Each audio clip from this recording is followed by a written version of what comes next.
حالات سے آزماتا ہے، 8 قسم کے حالات۔ سب سے پہلے عزت اور ذلت، نمبر 2 صحت اور بیماری، نمبر 3 نفع اور نقصان، نمبر 4 خوشی اور غم۔ یہ جوڑتا تو ویسے 4 لیکن ہوئے 8۔ لیکن اگر ہم دیکھیں تو ان 8 کو اگر 2 حالت میں پیش کریں تو کر سکتے ہیں، اچھی حالت اور بری حالت۔ ایک طرف کے 4 کو اچھی حالت اور اس کے اپوزائٹ میں جو ہے وہ بری حالت۔ کیسے؟ عزت، تندرستی، نفع، خوشی، یہ ایک حالت ہے۔ اس کے سامنے دوسری حالت ذلت، بیماری، کمی اور نقصان، یہ دوسری حالت ہے۔ گویا انسان کو اللہ تعالیٰ 2 حالتوں سے آزماتا ہے، ایک اچھی حالت، ایک بری حالت۔ اگر انسان اچھی حالت میں اللہ کا شکر ادا کرے تو یہ پیپر میں پاس ہو جائے، اور اگر انسان بری حالت میں صبر کرے تو یہ بھی دوسرے پیپر کے اندر پاس ہو جائے۔ اچھی حالت میں شکر کیا ہے؟ شکر یہ ہے اللہ تعالیٰ نے اگر مال دیا ہے تو مال کا حق ادا کرے، اللہ نے تندرستی دی ہے تو وہ اچھی سے اچھی عبادت اللہ کے دربار میں پیش کرے، روزے کو اچھا پیش کرے، تراویح اچھی سے اچھی پیش کرے، تلاوت بہترین پیش کرے، اور ذکر و اذکار یہ بھی بہترین پیش کرے۔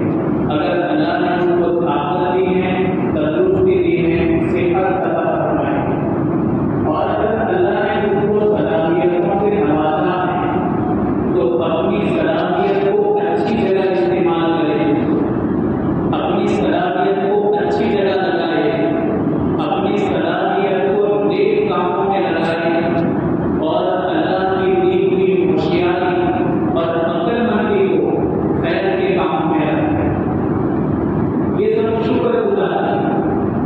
ہم خالی کبھی زبان سے کہہ دیتے ہیں کہ شکر الحمدللہ، شکر الحمدللہ، اس کا ثواب مل جائے گا۔ شکر الحمدللہ کہنا ایک قسم کا ذکر ہے اور اس پر اللہ ثواب ضرور دے گا، لیکن شکر یہ ہے کہ آدمی نعمت میں اللہ کے احکام کا پابند رہے، یہ سب سے بڑا شکر ہے۔ اللہ نے جو احکام انسان پر لاگو کیے ہیں ان احکام کا اپنے آپ کو پابند بنائے، یہ ایک نمبر کا شکر ہے۔ اور اگر انسان پر بری حالت ہے تو بری حالت میں صبر۔ حضرت داؤد علیہ السلام کو اللہ تعالیٰ نے کتنی نعمتیں عطا فرمائیں، سلیمان علیہ السلام کو اللہ نے کتنی نعمتیں عطا فرمائیں۔ جب انہوں نے نعمتوں پر شکر ادا کیا، اللہ نے ان کو ایک انعام دیا۔ انعام کیا؟ نعم العبد۔ اللہ فرماتے ہیں نعم العبد، میرا بہترین بندہ۔ سلیمان کو کہا میرا بہترین بندہ، داؤد کو کہا میرا بہترین بندہ۔ یہ نعمتوں پر شکر گزاری۔ ایوب علیہ السلام پر بیماریاں آئیں، ایوب علیہ السلام پر حالات آئے، ان کا کاروبار پورا ختم ہو گیا، جانور مر گئے، اہل و عیال بھی مر گئے، خود بھی کئی برسوں تک وہ بیماری میں چلتے رہے، لیکن ان تمام حالات کے باوجود انہوں نے صبر کیا۔ اللہ نے فرمایا نعم العبد، کیا بہترین بندہ ہے ہمارا۔ ادھر نعمت کی شکر گزاری کر کے اللہ نے کہا نعم العبد، اور ادھر حالات کے اوپر صبر کیا، اس پر بھی اللہ نے فرمایا نعم العبد، کیا بھی میرا بہترین بندہ۔ یہ مہینہ صبر کا مہینہ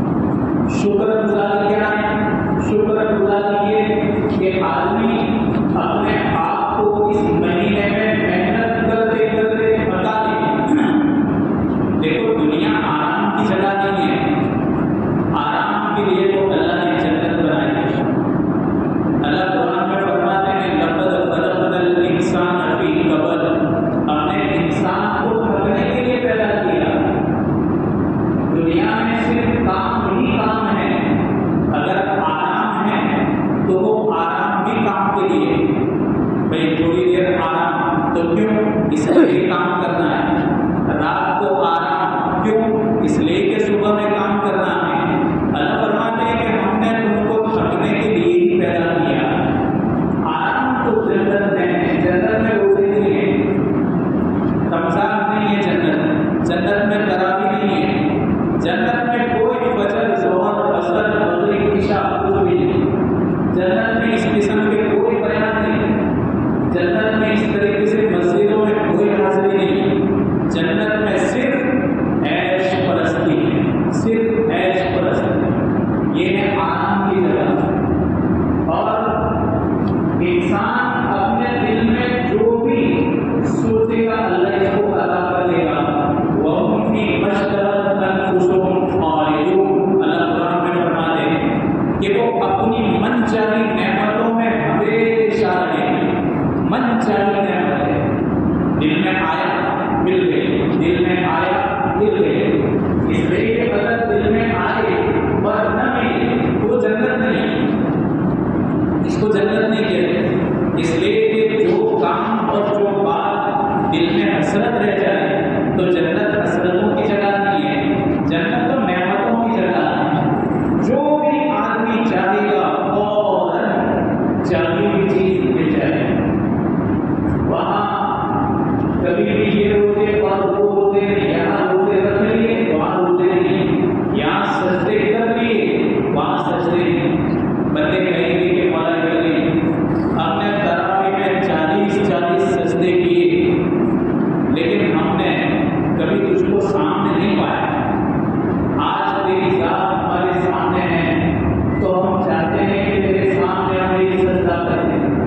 اللہ فرمائے گا کہ میرے بندو تم میرے مہمان ہو، اور مہمان کو تکلیف نہیں دی جاتی، اللہ تعالیٰ اتنی بھی تکلیف اپنے بندوں کو نہیں دے گا کہ اپنے حضور میں ان کو سجدہ کرنے کا موقع ہے۔ اللہ فرمائے گا کہ نہیں، کوئی ہمارے گھر میں مہمان آتا ہے تو ان کو پابند نہیں کیا جاتا کہ بھائی دیکھو آپ لوگ کھا لو، برتن دھو لو، آپ لوگ کھا لو، دسترخوان اٹھا لینا اور یہاں سے صفائی کر لینا، ایسا مہمان کو پابند نہیں کیا جاتا۔ اللہ تعالیٰ فرمائے گا کہ میرے بندوں اور میری بندیوں تم تو میرے مہمان ہو، مہمان کو کوئی تکلیف نہیں دی جاتی، آج تم کو ایک سجدہ کرنے کی بھی تکلیف نہیں دی جائے۔ اندازہ لگاؤ یہ کیوں، اس لیے کہ ہم نے یہاں تھکایا، اپنے آپ کو یہاں تھکایا، اس تھکانے کی وجہ سے اللہ تعالیٰ جنت کے اندر اپنے بندوں کو انعام دے گا۔ انعام خالی یہ نہیں ہے کہ اگر کسی کو مال مل جائے دولت مل جائے، نیکی کرنے کی توفیق کا مل جانا اس سے بڑھ کر کے کوئی نعمت ہے ہی نہیں۔ آپ اگر تراویح پڑھتے ہیں اس سے بڑی نعمت کوئی نہیں ہے، آپ اگر روزہ رکھتے ہیں اس سے بڑھ کر کوئی نعمت نہیں، آپ روزے کے حالت میں صبر کرتے ہیں اس سے بڑھ کر کوئی نعمت نہیں، آپ روزے کے حالت میں تلاوت کرتے ہیں اس سے بڑھ کر کوئی نعمت نہیں۔ اگر اللہ نے ہم کو کچھ دیا ہے اور اللہ کے دیے ہوئے میں سے اگر ہم زکات ادا کرتے ہیں اور غریبوں پر خیر و خیرات کرتے ہیں، یہ توفیق مل جانا اس سے بڑی کوئی نعمت ہے۔ لوگ کیا سمجھتے ہیں نعمت یہ ہے کہ دنیا میں ہمیں کوئی تکلیف نہ ہو، عیش والی زندگی گزرے، یہ تو کافر کی زندگی ہے۔ کافر پر رمضان کہاں آتا ہے، کافر پر تراویح کہاں آتی، ان پر روزے کہاں آتے، یہ تو بے ایمانوں کی زندگی ہے۔ ایمان والے کی زندگی یہ نہیں کہ دنیا میں غفلت والی زندگی گزارے، اور رمضان کو کما حق کو گزارنا چاہیے۔ رمضان آتا ہے تو کچھ لوگوں کے لیے راتوں میں صرف اپنے وقت کو ضائع کرنا، اور آج کا یہ ہمارا جو جوان طبقہ ہے خاص کر کے ایک چکر خالی آپ لگاؤ، ایک چکر آپ کو 15 منٹ کے چکر میں 10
سواب پورے زمین پر ہے، اسی پورے زمین پر سواب ہے۔ یہاں جس نے تھک لیا اس نے تھک لیا، اور یہاں جس نے کما لیا اس نے کما لیا، اور یہاں جس نے پا لیا اس نے پا لیا، اور جس نے کھو دیا اس نے کھو دیا۔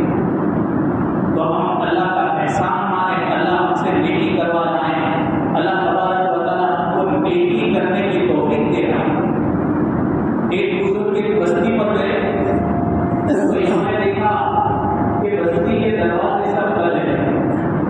اس زمانے میں بادشاہ اپنے شہر کے خطاب میں دیوار بنائے، جیسے آپ نے دیکھا ہوگا احمد آباد میں دروازے ہیں، دل دروازہ اور دہلی دروازہ، ایسے دروازے ہیں، وہ احمد شاہ نے بنوائے تھے، اور پورے شہر کو احمد آباد کو 8 دروازوں کے اندر اس نے پیک کر دیا۔ رات کے وقت دروازے بند ہو جاتے، ایک نیم ہوتا ہے، اگر جس کو آنا ہو وہ عشاء تک میں آ جائے، اور جو عشاء کے بعد تک نہ آتا دروازے بند ہو جاتے۔ ہاں اگر کوئی مسافر ہوتے اور اسی شہر کے ہوتے تو چوکیدار اندر آنے کی اجازت ہے۔ تو وہ بزرگ گئے کسی بستی پر، انہوں نے دیکھا کہ شہر کے سارے دروازے بند ہیں۔ انہوں نے کہا کہ یا اللہ، رات کا وقت ہو اور بند ہو تو برابر ہے، یہ دن کے وقت میں کیا؟ دن میں تو شہر کے دروازے کھلے ہوئے ہوتے۔ انہوں نے تحقیق کی کہ بھائی شہر کے دروازے دن میں کیوں بند ہیں؟ تو کہا کہ اصل میں ایک بہت بڑا واقعہ پیش آیا ہے۔ کہاں کیا واقعہ پیش آ رہا ہے؟ کہنے والے نے کہا واقعہ یہ پیش آیا کہ بادشاہ سلامت کا باز ایک پکشی ہوتا ہے، پرندہ ہوتا ہے، ہوشیار ہوتا ہے، چالاک ہوتا ہے۔ کہا کہ بادشاہ سلامت کا ایک باز کھو گیا ہے، گم ہو گیا ہے۔ تو پکشی گم ہو جائے تو دروازے بند کرنے کا کیا مطلب ہے؟ پکشی تھوڑی دروازے سے جاتا ہے، پکشی تو سیدھا ہوا میں اڑ جاتا ہے۔ تو بادشاہ نے یہ فیصلہ کیسے کیا کہ پکشی گم ہو جائے اور دروازے بند کر دے؟ تو بزرگ نے کیا کہا اللہ تعالیٰ سے مخاطب ہو کر کہ مولا کیسے نرالے لوگوں کو تمہیں بادشاہی دی، اور کیسے بیوقوفوں کے ہاتھ میں بادشاہی ہے کہ اڑنے والا پکشی ہے، گم ہونے والا پکشی ہے، اور دروازے شہر کے بند کر دیے۔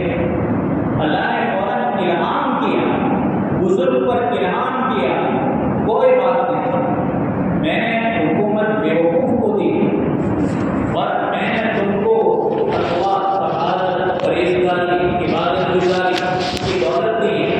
ایک کام کرو، ہم آپ کو بادشاہ بنا دیتے ہیں، اللہ کے لیے آسان ہے، ہم تم کو بادشاہ بنا دیتے ہیں، اور تمہاری پرہیزگاری، تمہارا تقویٰ، تمہاری عبادت، نیک کام کرنے کی توفیق، یہ سب اس بیوقوف بادشاہ کو دے دیتے ہیں، چلو سودا ڈیل کرو۔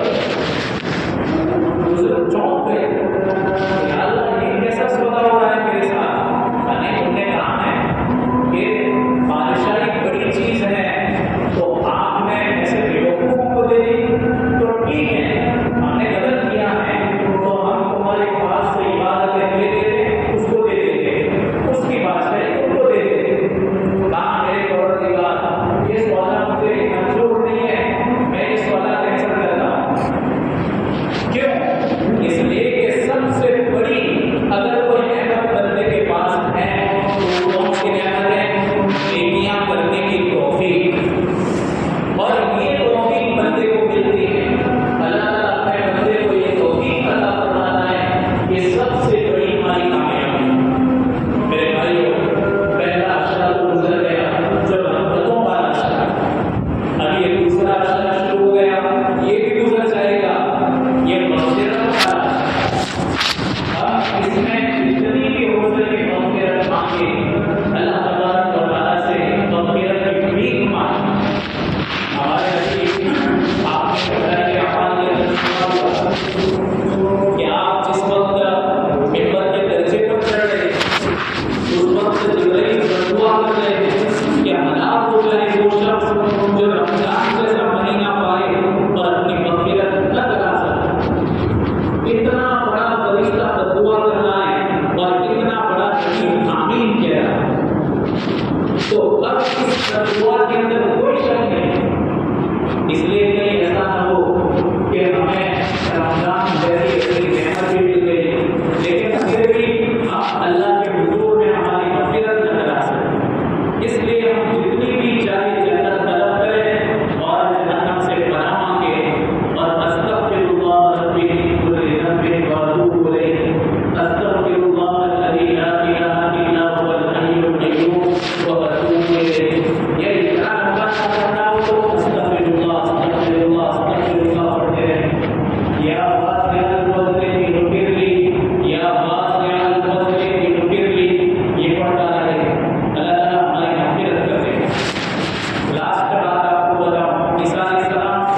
آدمی تھا جو بیٹھ کر دعا کر رہا تھا، لیکن یہ دعا میں کیا کہہ رہا تھا کہ میرے پروردگار میرا حشر اس گنہگار کے ساتھ نہ کرنا۔ یہ نیک آدمی تھا، متقی تھا، پرہیزگار تھا، وہ کیا کہہ رہا تھا اللہ سے کہ میرے پروردگار میرا حشر اس گنہگار کے ساتھ نہ کرنا۔ اور وہ بیچارہ رو رو کر دعا کر رہا تھا کہ میرے مغفرت کرنا، میری مغفرت کرنا۔ عیسیٰ علیہ السلام نے دیکھا وہ بھی حضرت